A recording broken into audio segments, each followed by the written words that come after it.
Salut tout le monde, c'est SCP-Universe-FR. Aujourd'hui, on se retrouve pour parler de SCP-457, un SCP de classe Euclide. C'est parti! SCP-457 semblait une entité consciente faite de flammes. La réelle composition de SCP-457 est inconnue. Elle a cependant prouvé être invisible et indétectable par n'importe quel moyen connu. SCP-457 prend forme via les flammes qu'il produit, adoptant la plupart du temps une silhouette humanoïde s'il lui est donné suffisamment de combustible pour cela. La forme de SCP-457 la plus rudimentaire observée à ce jour est une simple flamme dont la taille est comparable à celle d'une allumette. Sous cette forme, SCP-457 ne possède que les plus simples de ses propriétés et ne montre aucun comportement anormal, contrairement aux autres plus imposantes qui peuvent possiblement émettre une gerbe de flammes pour brûler la main d'un sujet humain, ainsi que de se projeter vers d'autres matériaux inflammables ou vers d'autres flammes qu'il absorbe pour atteindre sa forme définitive. SCP-457 doit être confiné dans une chambre de 5 par 5 mètres avec au moins 22,9 cm de matériaux ininflammables, entre parenthèses amiante, ciment, planches de perlite, sur toute la surface de la cellule ainsi qu'une fenêtre d'observation à l'épreuve des déflagrations munie de volets anti-explosion déployables en cas d'urgence. L'entrée de la cellule doit se faire via 2 chambres hermétiques munies d'un système de régulation de la température et pouvant être scellées en cas d'urgence. La cellule de SCP-457 doit être maintenue à un fort taux d'humidité et munie d'un système de drainage au sol ainsi que d'un diffuseur de brume qui doit constamment rester actif et des tuyaux d'une capacité minimale de 2,1 MPa 300 PSI de pression d'eau. Il est permis à SCP-457 d'accéder à une petite structure située sur le mur de sa cellule, exempte d'eau, mais qui ne permet qu'une protection minimale et la préservation de l'intégrité corporelle de SCP-457. Tous les membres du personnel entrant dans la cellule de SCP-457 ont l'obligation de porter une combinaison ignifuguée de classe A et doivent y accéder par groupe de 3, dont 2 équipés de boucliers anti-explosion et d'extincteurs. Le personnel ne doit entrer dans la cellule de SCP-457 que pour lui emmener son apport journalier d'essence et de matériaux inflammables ou pour examiner et réparer tout dommage fait à la cellule ou à ses différents systèmes.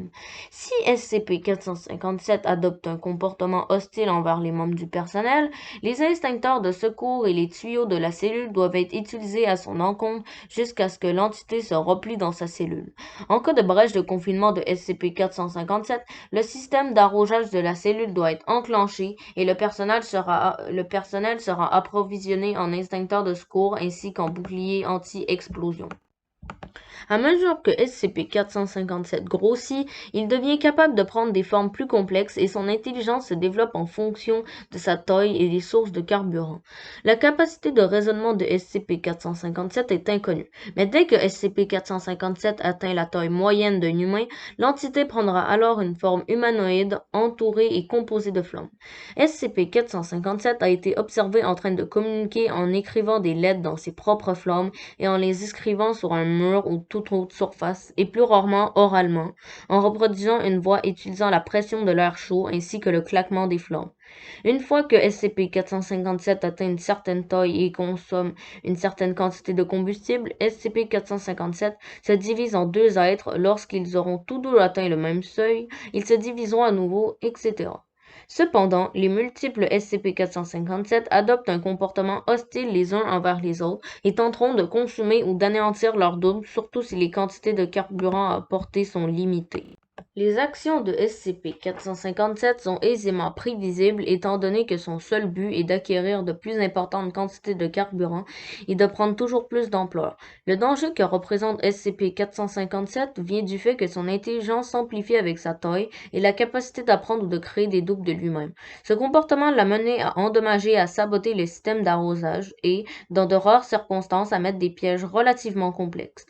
L'entité a aussi tenté de forcer du personnel de le relâcher ou de lui donner plus de carburant.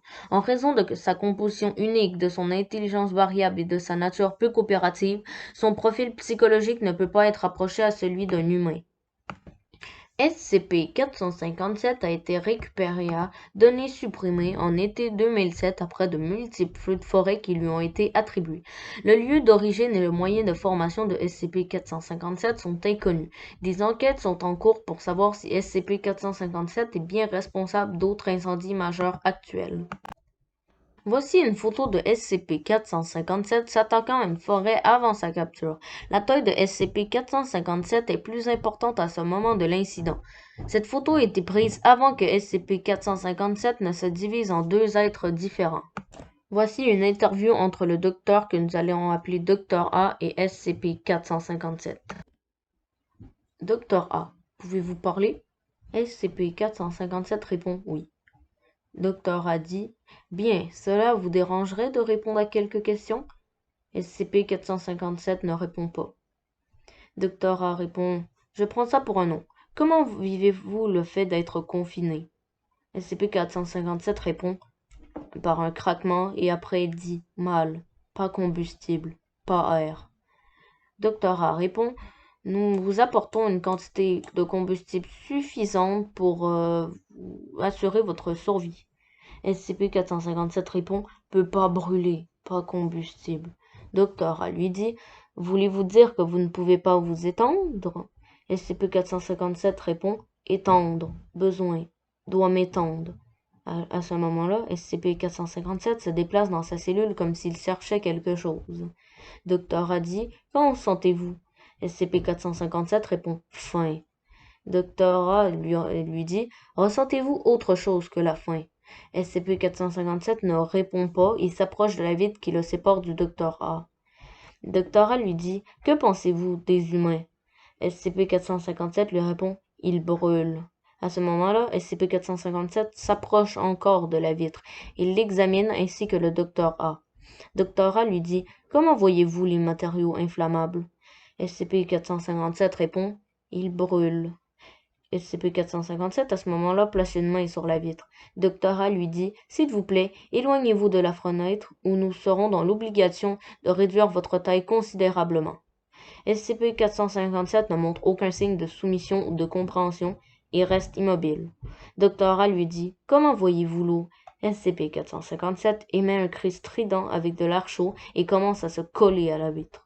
Dr A dit « Je vous prie de vous éloigner ou nous réactiverons le système d'arrosage. » SCP-457 s'éloigne de la vitre, toujours en criant, craquant et en sifflant. Dr A lui dit « Vous comprenez ce que je vous dis ? Ne vous approchez pas de la fenêtre et vous ne serez pas arrosé. » SCP-457 est silencieux et reste immobile durant quelques secondes avant de se rapprocher de la fenêtre à nouveau, puis s'arrête à quelques mètres. Dr A dit « Vous comprenez ?» SCP-457 répond « Veut combustible, veut air, veut brûler, veut brûler, veut brûler, veut brûler » et se répète de plus en plus fort et commence à se déplacer rapidement dans sa cellule de confinement et semble chercher une potentielle faille au niveau des murs et du plafond.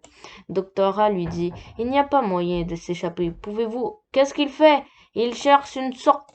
À ce moment-là de l'interview, SCP-457 réussit à sévèrement endommager une partie du système d'arrosage et détruit une partie de l'injecteur de carburant qui avait pour fonction de le garder au même niveau d'intelligence, lui donnant accès à une quantité non négligeable de gazole.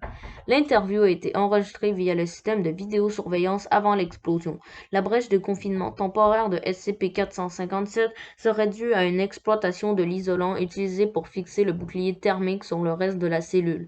La manière dont SCP-457 a appris les faiblesses de la cellule est inconnue. SCP-457 a depuis été transféré dans une cellule plus sécurisée. Voilà, alors j'espère que vous aurez apprécié la vidéo. Si c'est le cas, n'hésitez pas à vous abonner si ce n'est pas déjà fait, à activer la cloche de notification pour être au courant de mes prochaines vidéos, à liker la vidéo et je vous dis à la prochaine. Bye tout le monde!